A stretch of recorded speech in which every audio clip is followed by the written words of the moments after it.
Yeah, excited about the first game. You always are excited to see where we are, and um, I know our players are to go in another environment and go against and compete against obviously a quality football team. So, you know, I think I looked at it. There's probably 15 to 17 new players that haven't traveled with us before.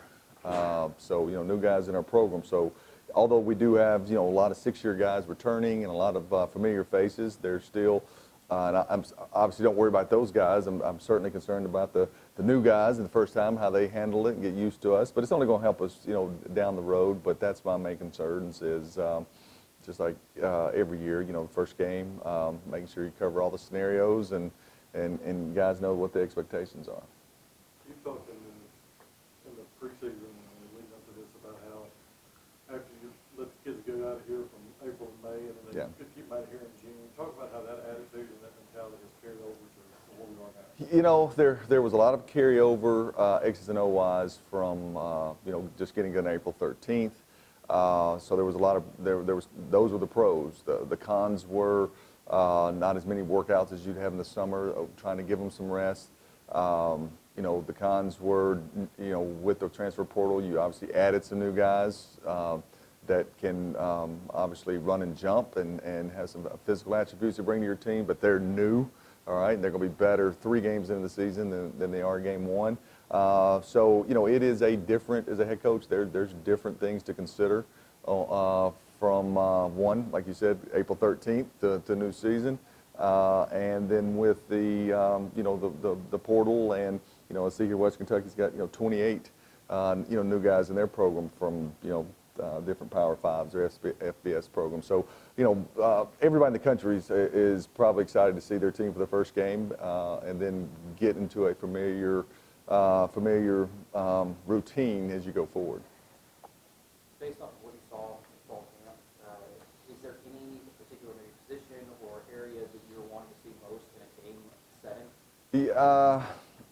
I'm excited to see Keon play at the quarterback spot. I think he's had a good camp. I think every day he's getting a little bit. There's a mistake that's made that's new to him. Because he hasn't been here with us. But just a short period of time. But I know his teammates are very excited to see him play as well. The experience we have at the wide receiver position. Excited about seeing those guys to continue the playmaking ability that they have. Obviously we're excited about, having Yabi on the field and seeing him run around and make some plays. Excited about that. So, there's a lot of positions. Offensive line-wise, the first group's had a solid camp, and they'll certainly be tested and challenged this first game as well. With Keon, what does he bring to that position? Is it maybe different or maybe something similar that we've seen before, and why is he the right guy? Right. Well, he certainly, he's not a runner. He's a passer. He's a very accurate passer. He has a great feel for coverages and feel for spacing when it comes in a throw game. He does a great job with the different RPOs, with the pocket movement stuff. But he is a very accurate passer. As you go back and look at our numbers throughout camp, just in pass scales and one-on-ones and stuff. So, and he's got great leadership skills. He's a very tough guy. He's a football player. So he brings a lot to the table for us in those aspects. And I know he's excited about. He's played, conference, he played for Southern Miss, played for Tulane. So to have an opportunity to go and let his hair down and play, and because Dresser's still nursing some things back, and he's certainly not 100% for sure. So Keon gets a chance just kind of to not worry about a quick hook or something like that, because he gets to go and play, and so I'm excited for that for him. How's Keon mesh for this receiver? He has like a lot of leadership ability, so people are very drawn to him. So I think that's been an easy transition, and they did a great job, the receiver corps, of recruiting him. As he was deciding where he was going to finish, his last season of eligibility. So no, I think good. It's different than what we've done in the past. It is. It's different. But the offense is still the same. You call the game different because of the different athleticism or what one quarterback does better compared to the other. This is obviously a game. This type of game is not something you get to have in spring. Mm-hmm. Just talk about the opportunity to play West Yeah. still gone through a season with you. Right. They're getting that experience. Right. No, I think, you know, and we're appreciative of the opportunity to go play Conference USA school. I know I am. And I think a lot of their, Coach Helton and their staff. But, you know, for our guys, our Tennessee guys, they're very familiar with Western Kentucky. They're, you know, a lot of those Nashville guys not too far away. I think they're more excited that it's the first game.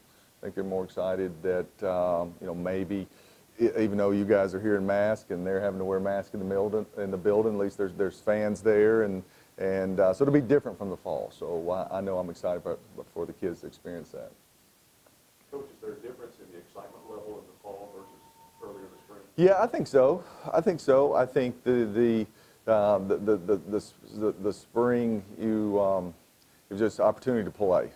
You know, we know nobody but your mom and dad's going to be there, but just the opportunity to play. You know, even though we've had to go back through testing and you know, yes, we've lost some guys. That's how it's going to go until you get vaccinated. We're going to lose guys, and so you know, that's something that we'll have to adjust to in any other program that does not have 100% vaccination. So you know, that won't change throughout the year until guys make personal decisions to take that out of the equation. So no, I do think it's closer to what we know as a fall football season, but it's not the same, but it is closer. You've got several all-OVC preseason players. You don't have to deal with Jacksonville State or if you're Kentucky, you don't but yet y'all guys still pick kind of in the middle of the pack to fish Right. in LVC. Is that motivating your guys to prove the down is wrong? Maybe. I mean, everybody's got their different motivations and stuff. I mean, some of those high numbers are because, like you said, East Kentucky and Jacksonville State are out of the league. You know, so some guys that didn't get any notoriety bumped up, you know, got some third-team recognitions and some publications.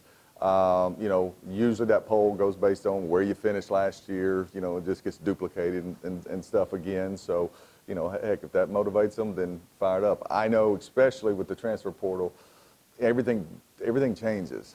You know, you've got guys coming back, then that's great. But, you know, you plug in a Yavi, you plug in a Keon, you're better. And in some cases, you may be significantly better. So we certainly hope for us that's the case. Coach, this is your, I believe, 16th Yeah. season. Can you tell me what you've learned over these 16 years? Right. Well, I would tell you, I'd like to say that all that experience has helped me, you know, handle the different COVID and the different the transfer portal. But those are all new. Okay. But you certainly do. You have to use your experience to make other decisions that you have to make on a daily basis slow down, and they're not as game impacting decisions as you once thought they were. Where these other things now, based on personnel, who can play, who can't play, who can travel, who can't travel. Those are things that you know, you didn't worry about that 15 years ago for sure. What can you tell us about Western? You know, a lot of returning guys on defense. You know, they were good on defense last year, about, you know, 340 a game they gave up, not a whole lot of points. Got them to a bowl game last year. Then on offense, they bring in a new coordinator from Houston Baptist, brings his quarterback, and I think 3 receivers. You know, so they're very fast tempo on offense, and you know, throw the ball on the perimeter, spread you out, and then, you know, gas you in the run game. So that'll be a challenge for us to get lined up and you know, not give up a cheap play because we're not in the right gap, or you know, we cut some guys loose. So you know, that's going to be the challenge for our defense, and then offensively, you know, them controlling the line of scrimmage, and you know, can we hold the ball long enough to get some guys open? Can we create some run lanes? So, you know, that X's and O's won't ever change as far as when it comes to. But they've got some guys in that defensive front and in that secondary that have played some good football up to this point. Coach, I noticed your wristband. Yeah. Is that a team thing? Yeah. You know, I am my brother's keeper. You know, you're always looking for different things to talk to your team about, and that was just something that kind of stuck this year for me as far as you know talking to the kids about living a purposeful life. You know, you wake up every day. You know, what can you do to become a better man, and you know, how do you help others, and you know, there's so many different things that yeah, it'd be great to go on a mission trip and different things, and those are awesome things. But right now, this time in your life, you're in that locker room and you're with your teammates, and we can help each other. We can give each other advice. We can push each other to make good decisions, and everybody can get the most out of their day, out of their week, out of their semester, out of their year.